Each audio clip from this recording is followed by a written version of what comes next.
Andrei! Andun nga yung gatas mo, nalagyan ko pa.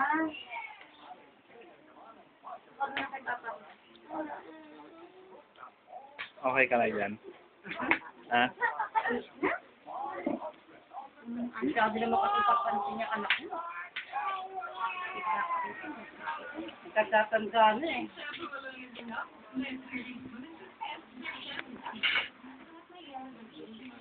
Andrei! Andrei! Ang ganda naman ng crib mo. Papadala natin kay nanay ito. Ito na yung ano natin sa kanya, birthday gift. Oh! Bakit?